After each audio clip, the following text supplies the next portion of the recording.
student who has really good grades and applies to the right schools, there's opportunities for them to go for free. And so a few students that I've supported, throughout my career are at schools like the University of Chicago, Harvard, Princeton.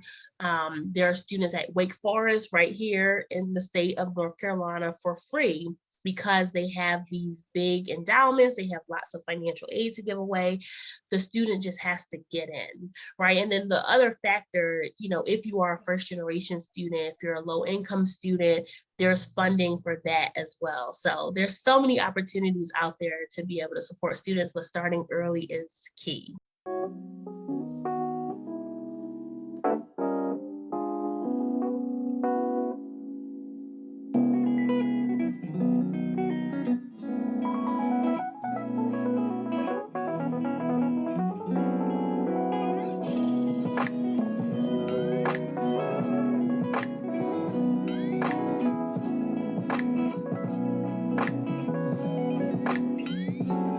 Hey, it's been a long time since we did this, hasn't it? But guess what? We're back.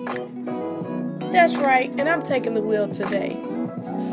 So I'm able to talk to Miss Tiffany Cook. She's the founder of Reach College Advising. And we wanted to do this interview to get some questions answered that some of us had. And we wanted to make sure that it was from a parent's point of view.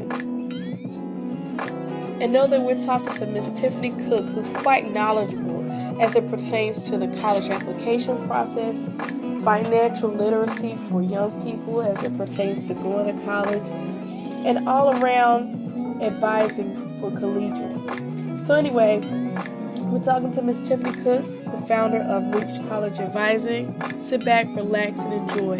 And remember that our village learns. All right, greetings, virtual family. Today we have with us Miss Tiffany Cook, and she's the founder of Reach College Advising. I know that it's spring break and we all have, young people, and some of us may not quite understand what college advising is and why it's important for them, but we just wanted to touch bases with her, find out what she did and what she does and how we can best utilize it to live our best lives. So, Miss Tiffany. Hi, greetings. Good to see you this morning. I'm so glad you agreed to do this interview with us. I know that whatever you share will be beneficial.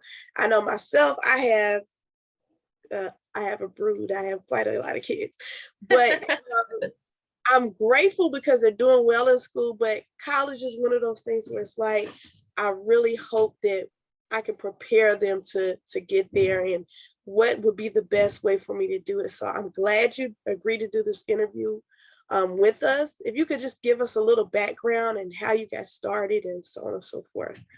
Yeah, well, thank you so much for having me. I'm so excited to just share, whatever insight I can to help, those in the community who have high schoolers who want to start the college prep journey. So my journey to education was kind of like a roller coaster. I never thought that I wanted to be in education. I have a twin sister, and she knew since we were in second grade that she wanted to be a teacher. And I was like steering clear of working with children at all costs. As I was growing up, all my family members knew me as the one who didn't like children, which is so crazy because now I'm in education. My sister kind of, she foresaw that before I even did.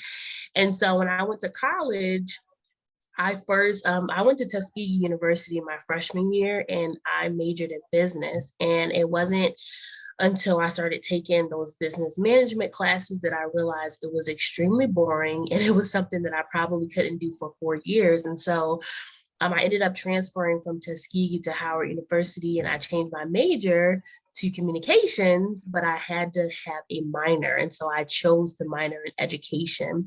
And through there, I ended up getting a work study job at a local after school program in Washington, D.C., working with 5th through 8th grade students. And I was like, why do I like this so much? I mean, it was just so fulfilling to work with the students. And then I started to kind of incorporate some college advising strategies or things that I was learning in college to support the high schoolers on things like public speaking, leadership skills, so on and so forth. And so that kind of sparked my interest in education. And then fast forward, after I graduated, I moved to Texas and started working as a college readiness counselor at a high school. And so this was something that I was kind of familiar with, but I didn't know that you could actually make a career out of it or have a job as a college advisor or college counselor, because I was just familiar with the regular school counselor.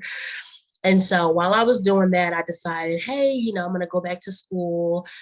So I went back to school and got a master's degree in higher education and thought, oh, well, let me try to go work at the college level to see what that's like, to see which area I really want to focus in on.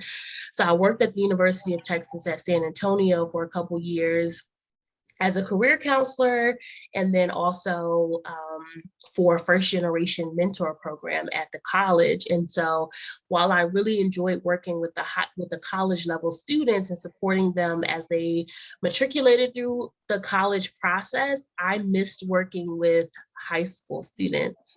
And I realized I definitely working with the high schoolers. And I felt like if I could support high school students before they get to college, they wouldn't make some of the mistakes that the college students were making. So that was my thought process.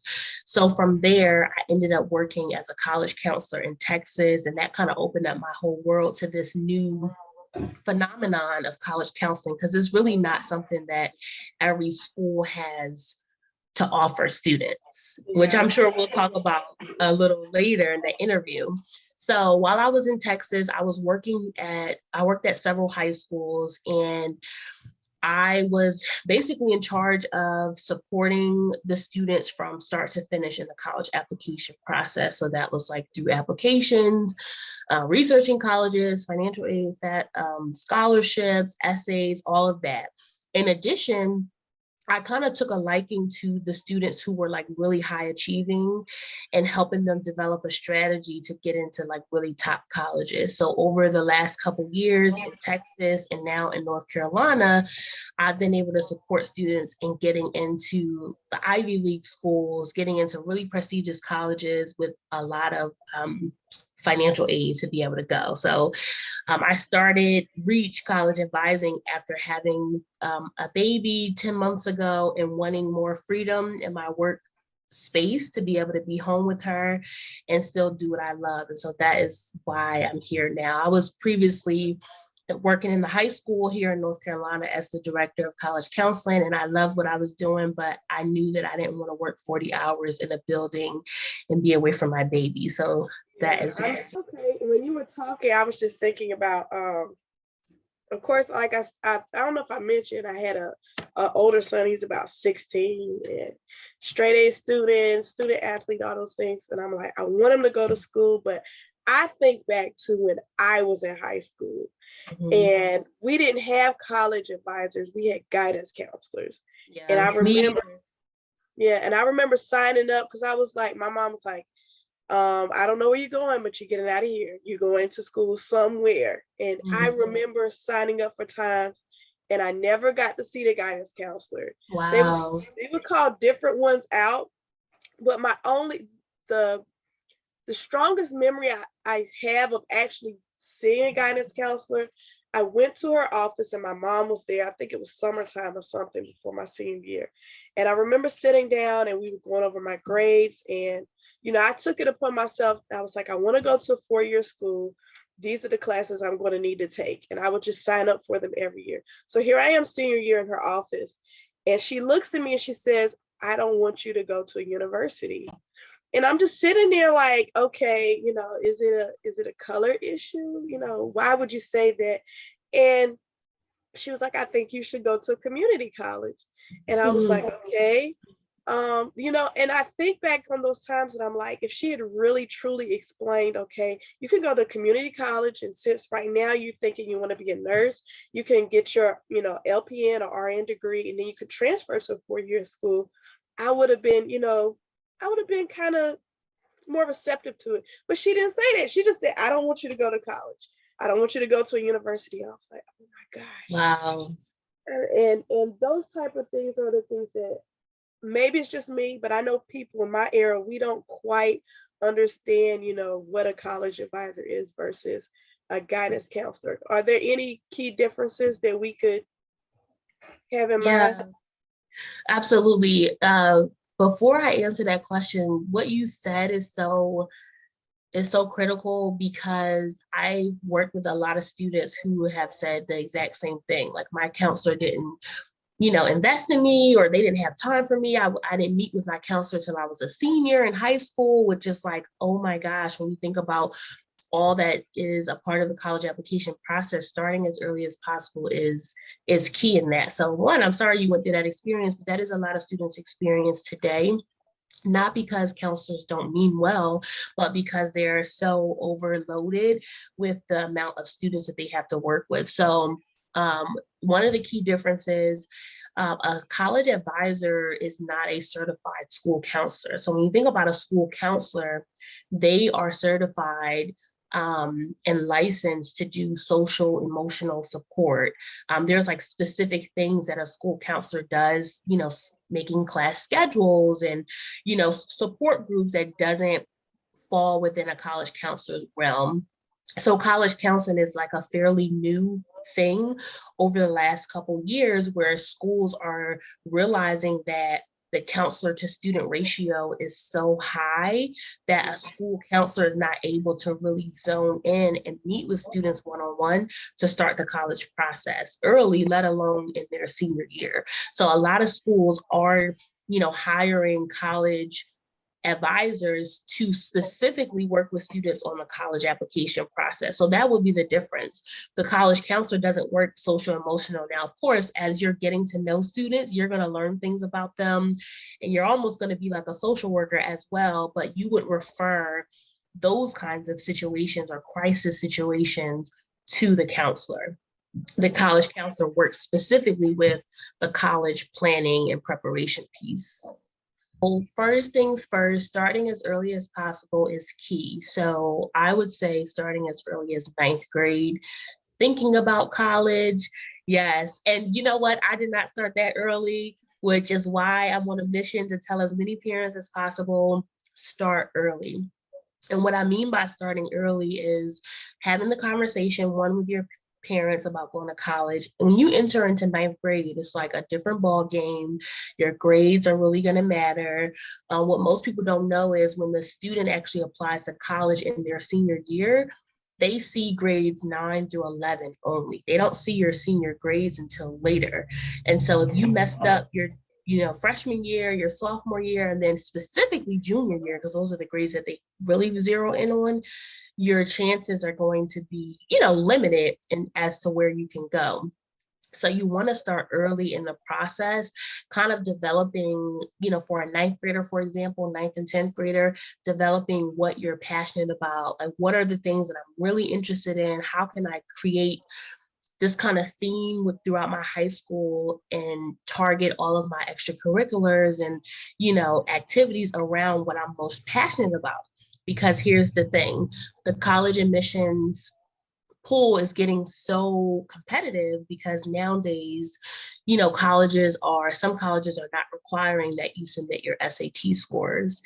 And if you don't submit the SAT score, which was really, one of the big factors previously in determining if you got into like really selective schools, if you're not submitting your SAT score, they're going to look at your extracurricular activities and your essays. Those are going to be the two biggest things that they zero in on. And so you have to start developing a strategy early and developing your passions early so that once you get to your senior year and start applying, the college can see a difference in your application. So like every student, you might have two students who have perfect SAT scores and perfect grades, but what is the thing that sets the two apart?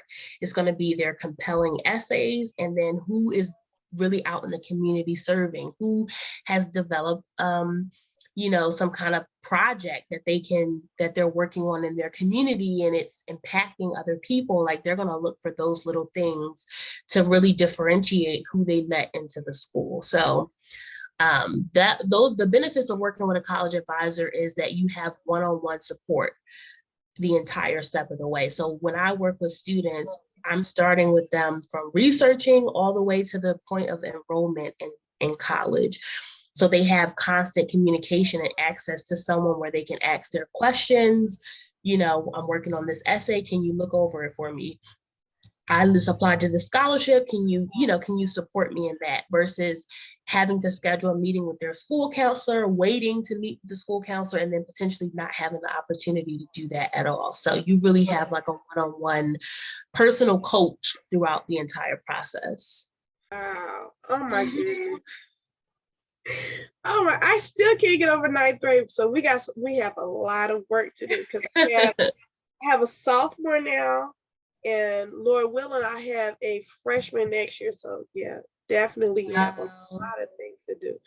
They're not requiring it. Starting in like 2021, when the pandemic was really in full effect, for the first time ever, Harvard, Princeton, Stanford, a lot of these Ivy League like types of institutions didn't require the SAT score, and it's called test optional. So that kind of made the application pool a lot stronger. I mean, there was a lot more students applying to college. It has been over the last couple of years. And so they again had to evaluate applications based on other things. What I would say for students who perform really well in the classroom and not on standardized test scores, that was me. One, you need to have somebody evaluate your grades, your extracurriculars, and identify specific schools that you can apply to. So there are some schools that will be test optional where you won't have to apply, and they also give really good financial aid if students get accepted to them. But also, I think evaluating if submitting or retaking and stressing about this test score is going to be beneficial to you. Yeah. Sometimes, there are scholarship dollars attached to having a high SAT score. So that's a benefit of applying. But if there's a strong student academically and they apply to schools where they don't necessarily need the test score, they very well could get into some of these really prestigious schools and get full scholarships to go. That's a good idea.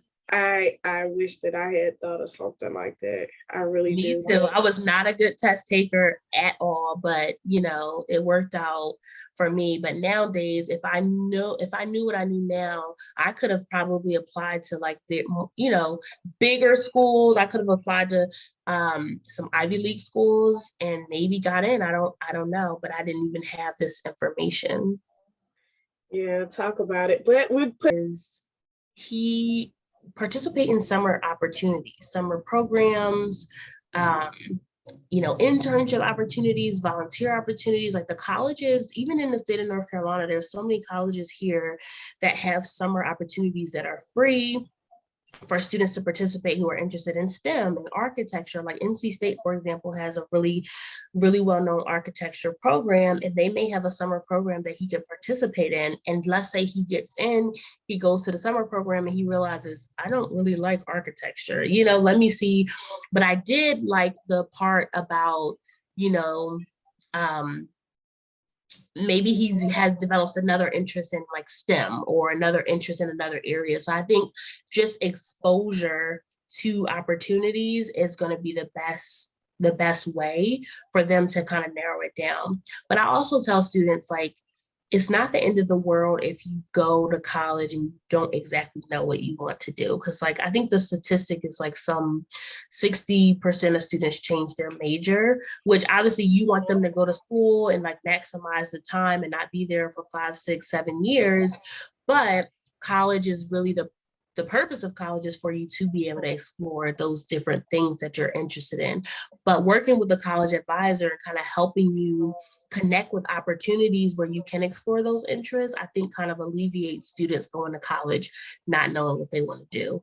So right now, your son and your daughter, who's going to be a freshman, could be applying for summer programs, and they have free summer programs. They have summer programs where they'll, pay all expenses for you to go to another state and stay on campus and, really kind of get acclimated to what's going on there. And that way they kind of are starting to understand the differences and the things that they like versus, what they don't like. So So when they participate in those summer programs, we can put that on like a application or something like that. Absolutely. Everything that they do, you can put it on your application because the colleges are going to want to know a list of what their extracurricular activities were. So you said he's interested in music. I know he's doing a lot with music, but if he also has an interest in architecture, he should start finding opportunities to get more information about what it entails, what kind of jobs are out there, what are the majors like, so that he'll know for sure if he wants to pursue that. And it definitely is something that you can put on your college applications. I did not know that. Oh my goodness. Absolutely. And I'm sure I'm not the only one. I didn't know that you could put things like that on your college application. Mm-hmm. So one of the questions that my son actually had is, Lord have mercy. I'm gonna work on penmanship this year. He wants to know, how can he find out the best college for his particular major? Do you have any advice for that? I mean, just doing research. So we're going to stick with this architecture example. Researching simple Google search for the top architecture colleges in the US, and then once he identifies what those schools are, really he needs to start researching what their requirements are, compare those requirements to what his grades look like right now. If he's a little short, then he's realizing, oh, I got to get my science grades up, or I got to get my math grades up because they require, this level, these types of grades for your math courses. They also require you to take a specific SAT. So there's the SAT, but then there's also subject tests. So some schools, if you want to major in like engineering, for example, they may say, we want you to go take the math subject ACT, and it's just a math test. So if you have a mathy, you have someone who's really good at math and they want to do STEM, take that math subject test, because a lot of the engineering schools would require that. So I would say, again, looking at his grades, researching the colleges that are most competitive for architecture, and kind of comparing where he's at and what their requirements are. And then you really just kind of narrow the list down.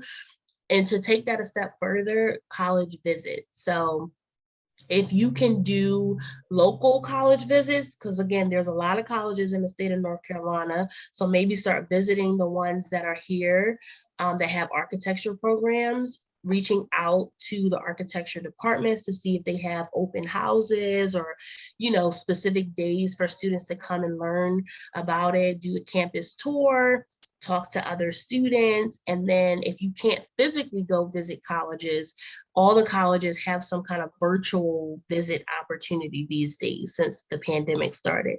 So once you do your research and you start to visit schools, you'll kind of start to see yourself, hey, I can see myself here, or I like this school.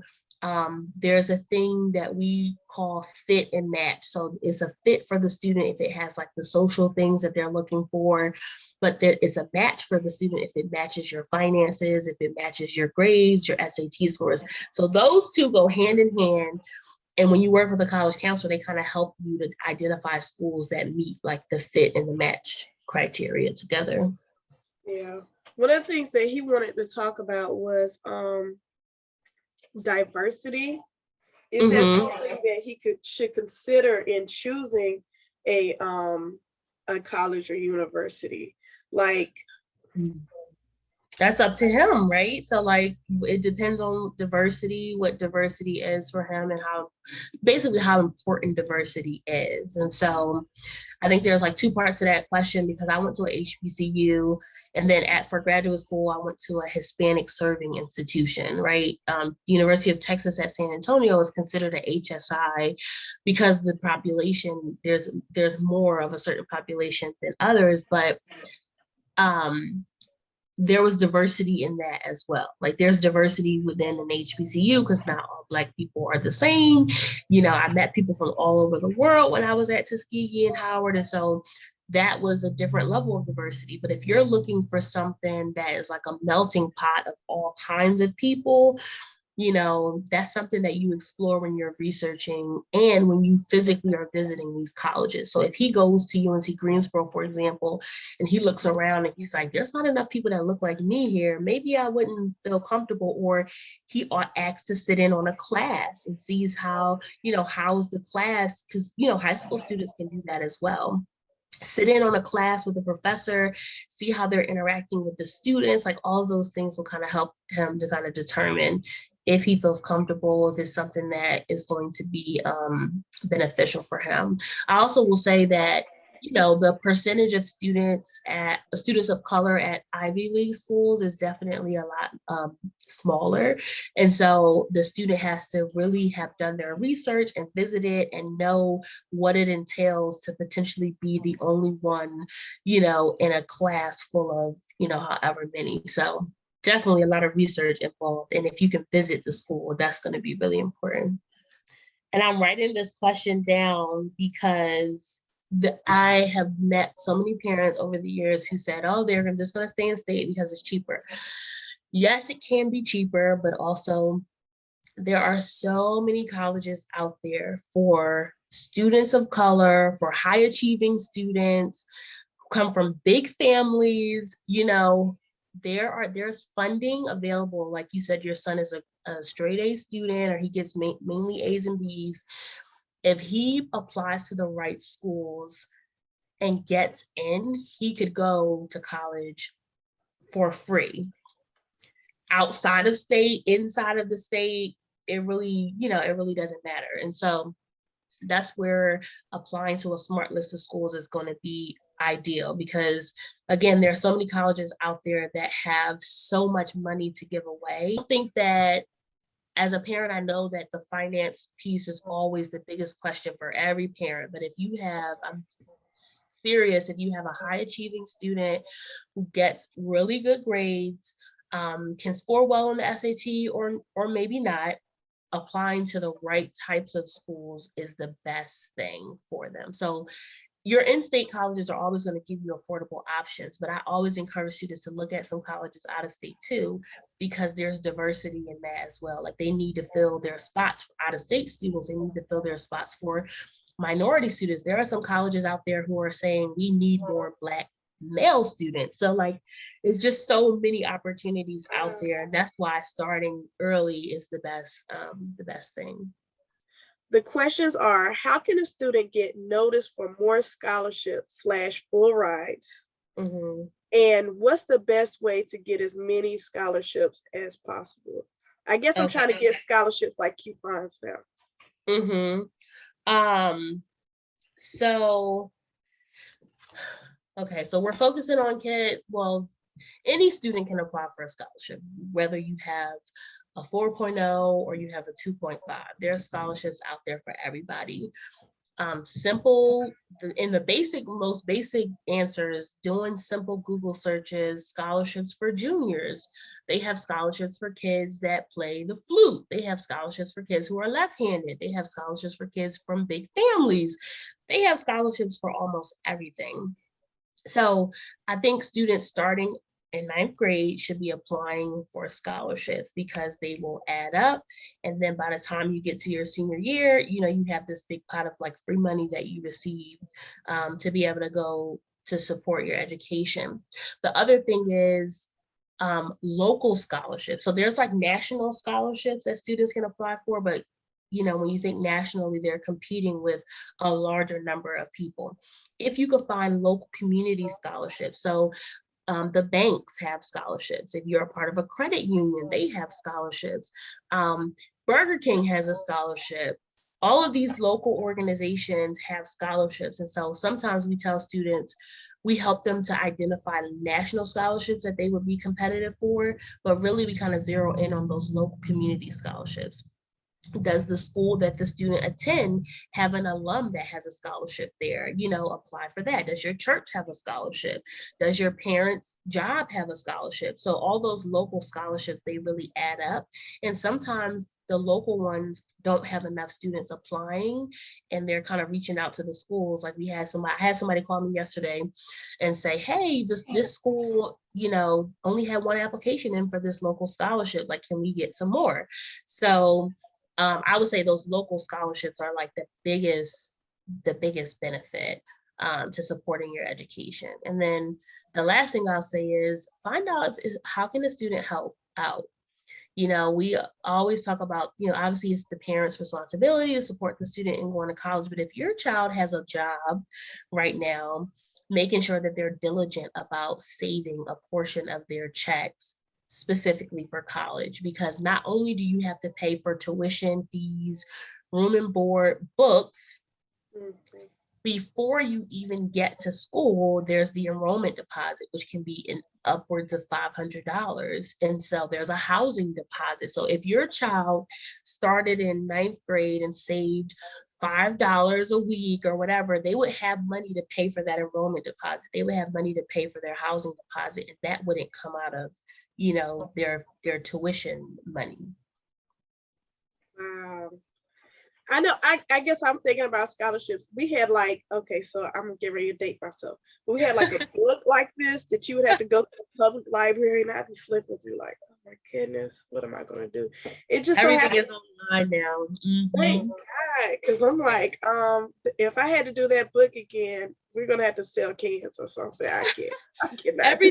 Everything is definitely online, and the colleges have scholarships too, right? And so, again, going back to a student who has really good grades and applies to a school, they could potentially get into the honors college, and the honors college may offer them money to go in addition to the money that the school is offering them. So there's so much money out there, but the student has to be diligent and consistent in applying for scholarships. I always tell students to treat it like a part-time job. Like every week, I'm going to apply for one scholarship.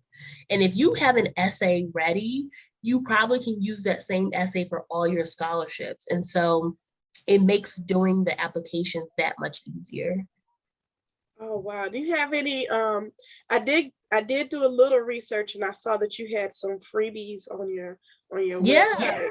Did you have any tips that you could give us today about essay writing? Because some of my children, they're like little authors. And then some of them I read and I'm like, what are you talking about? So you have any tips for essay writers? Absolutely. So if you saw on my website, then you probably saw that I do have something, like little tips for essays. I haven't officially announced this yet. I will coming on Monday, which is totally fine. But for the essay, I think the biggest thing is to make it memorable, to tell a story, because oh my gosh, I've read hundreds of student essays and they talk about their grandmom, because one of the questions that they ask for the college essay is talk about an obstacle that you've overcome. And for some reason, kids always go to the darkest place where they lost their grandmom or their mom passed away, unfortunately. And while you can write about that, we got to continue to think about being set apart, being memorable. Is the college admissions officer going to remember this story about your grandmom who passed away versus a story about your favorite moment with your mom and dad when you were growing up, or the story of when you got your first job and you were so excited, right? So what I do is help students to kind of identify a special moment or special memory that they've had. It could even be I participated in the summer program, and one day, we were talking about, volcanoes. And that was the day that I realized that I wanted to go into this major, right? So make it memorable.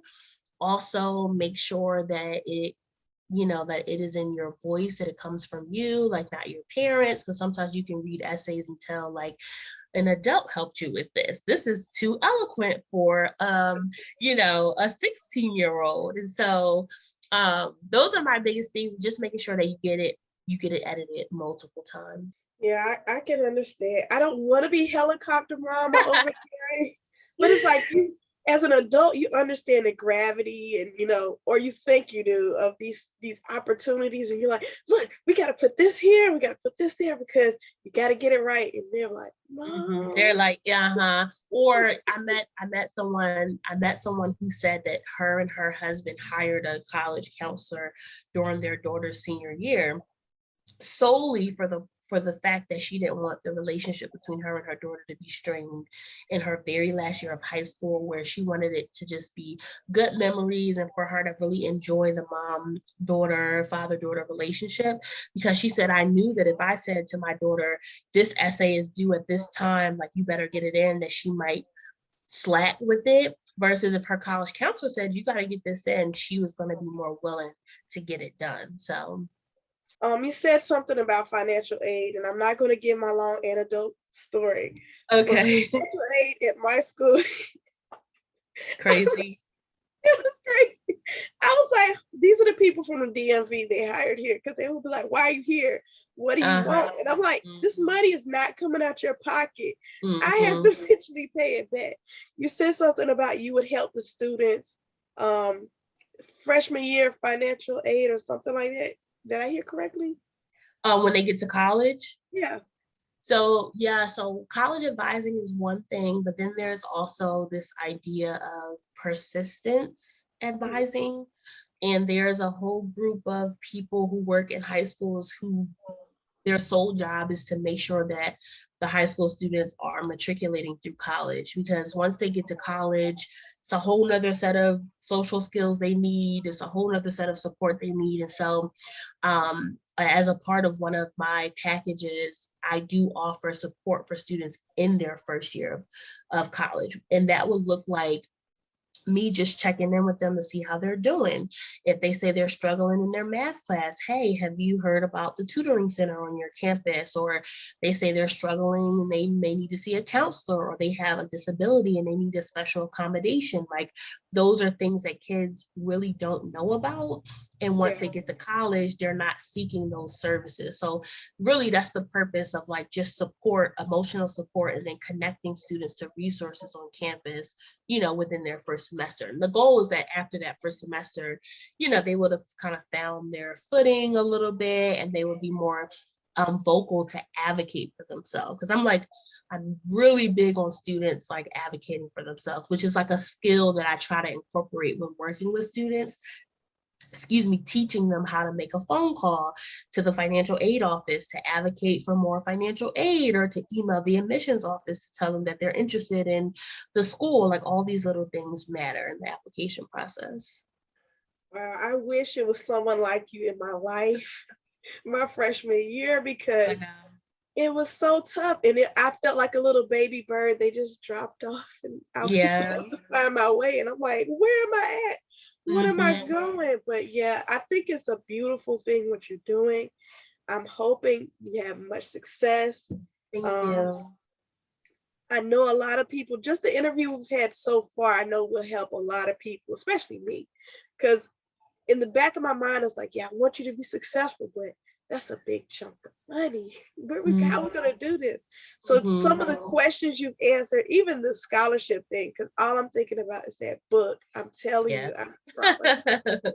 But some of the questions you've answered have been so helpful. And I'm hoping that, in this interview, some of the questions that I've asked, I know other people have, but I'm hoping that they'll be like, okay, this is something that is tangible.